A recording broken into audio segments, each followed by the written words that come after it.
ఏదైతే ఈరోజు land titling act రద్దు కోసం రెవెన్యూ మినిస్టర్ గారు బిల్లు ప్రవేశపెట్టారు. ఈ చట్టాన్ని చూస్తే చాలా భయంకరమైన చట్టం. ఏ మాత్రం కూడా ఆలోచించకుండా ఈ చట్టాన్ని తీసుకురావడం చాలా సమస్యలకు దోహదం చేసింది. ఎన్నో రోజులుగా లాయర్స్ అయితే ప్రజలను చైతన్యవంతులు చేస్తూ ఎక్కడికక్కడ ఆందోళన చేశారు.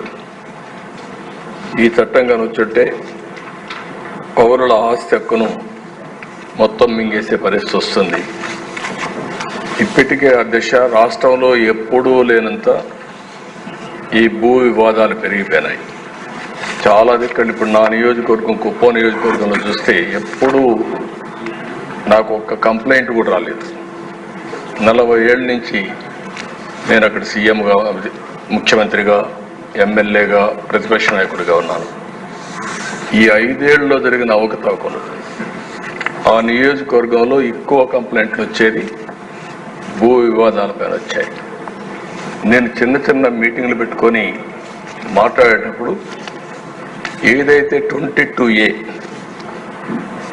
ఎవరైనా భూమి ఉంటే దాని పక్కన 22A అని వేసేస్తే అది ప్రభుత్వ భూమి అయిపోతుంది. అక్కడి నుంచి ఎవరైతే సెటిల్మెంట్ చేసుకోవాలనుకుంటారో వీళ్ళందరూ రావడం, నెగోషియేషన్స్ మొదలు పెడతారు. లేకపోతే ఇది గవర్నమెంట్ భూమి అవుతుంది. మనం కానీ ఒప్పుకుంటే, వాళ్ళు ఒప్పుకుంటే దాన్ని ఆటోమేటిక్గా మళ్ళీ ప్రైవేట్ భూమి కింద 22A తీసేసి మళ్ళా ప్రైవేట్ భూమి కింద సెటిల్మెంట్ చేసుకునే పరిస్థితికి వచ్చారు. అధ్యక్ష, టెక్నాలజీ కూడా చాలా ప్రమాదం. నేరస్తుల దగ్గర టెక్నాలజీ ఉంటే మొత్తం మార్చేయడం, రికార్డులు మార్చడం చాలా ఈజీగా అయిపోయే పరిస్థితి వస్తుంది. ఇప్పుడు దానికి తోడు మీరు చూస్తే అధ్యక్ష, ఇటీవల కాలంలో ఇవన్నీ కూడా సెంటిమెంట్స్ ఉంటాయి. భూమి అనేది తరతరాలుగా వారసత్వ ప్రకారం వస్తుంది. మా తాత, మా ముత్తాత ఇచ్చిన భూములు ఇప్పుడు కూడా మాకు వస్తూ ఉంటాయి ఆ కుటుంబానికి. అలాంటి భూమిలో పట్టాదారు పాస్ పుస్తకాలు ఇవ్వడం ఆనవాయితీగా పెట్టుకుంటాం. రాజముద్రేస్తాం, అంటే ప్రభుత్వ ముద్రేసిస్తాం. అలాంటిది ముఖ్యమంత్రి ఫోటో వేసుకొని పట్టాదారు పాస్ పుస్తకాలు ఇవ్వడం అంటే సెంటిమెంట్స్తో ఆడుకోవడం. ఇది ఎక్కడ చూడలేదు దేశ, ఎవ్వరూ చేయలేదు ఇంతవరకు కూడా. అలాంటివి చేశారు. అప్పటికే ప్రజల్లో చాలా కోపం ఉంది, ఆవేదన ఉంది, ఆవేశం ఉంది. ఏమీ చేయలేని పరిస్థితిలో ఉన్నారు. అయితే ఇటీవల భూ సర్వే కూడా అన్నారు. ఈ భూ సర్వే కూడా దిశ మొత్తం సెటిల్మెంట్ చేస్తామనే ఉద్దేశంతో చేసి డబ్బులైతే ఖర్చు పెట్టి ఎక్కడికక్కడ వివాదాలు పెంచారు, కానీ ఎక్కడా వివాదాలు తగ్గించే పరిస్థితి లేదు. దాని పేరు కూడా నేను చాలా స్పష్టంగా చెప్పాను. హోల్డ్ చేశాం, స్టే చేశాం, ఇవన్నీ క్షుణ్ణంగా స్టడీ చేసిన తర్వాతనే చేస్తామని చాలా స్పష్టంగా హామీ ఇచ్చాం. అధ్యక్ష, ఈ చట్టం వల్ల పౌరుల ఆస్తి మొత్తం లాగేసే పరిస్థితి వస్తుంది. అంటే ఇంకా రాను ఇందులో మీరు చూస్తే అధ్యక్ష వెరీ ఇంట్రెస్టింగ్. నేను అన్ని మీటింగుల్లో మాట్లాడాను. కనీసం ఒక్క మాట మేము ఇది చెయ్యము, ఇది ఉద్దేశం లేదని ఒక్క మాట చెప్పలేదు.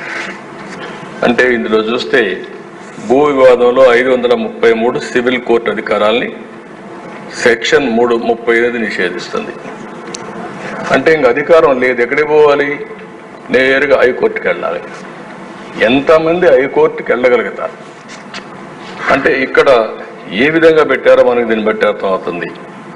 ఇంకొక పక్క ఏ వ్యక్తినైనా ల్యాండ్ టైటిలింగ్ ఆఫీసర్గా నియమించుకోవచ్చు 5(1).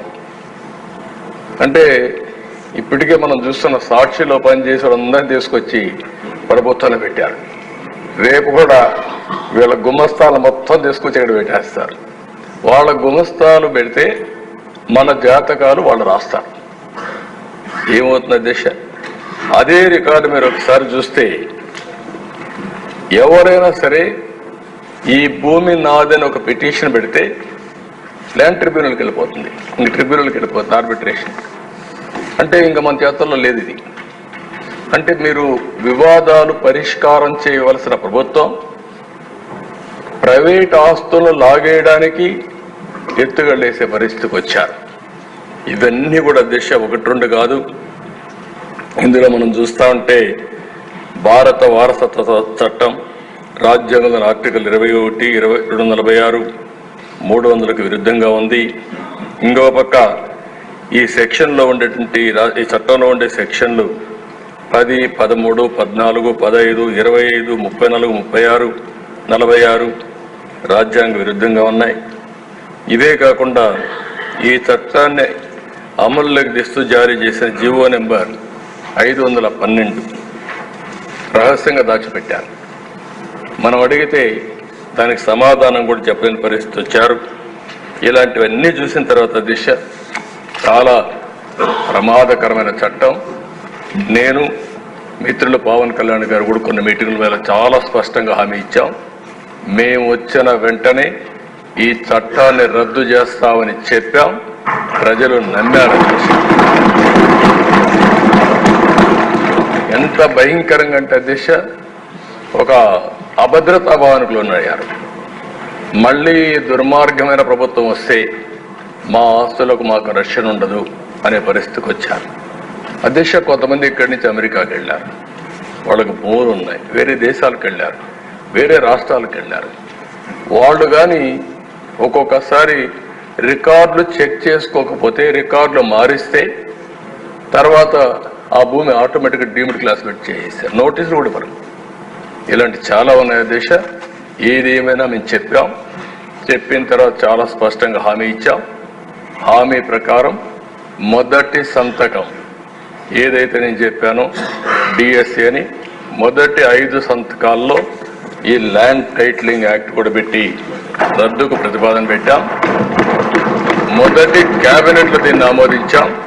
మొదటి అసెంబ్లీలో దీన్ని మళ్ళా ఈ చట్టాన్ని రద్దు చేయడానికి ఇది ప్రవేశపెట్టాం.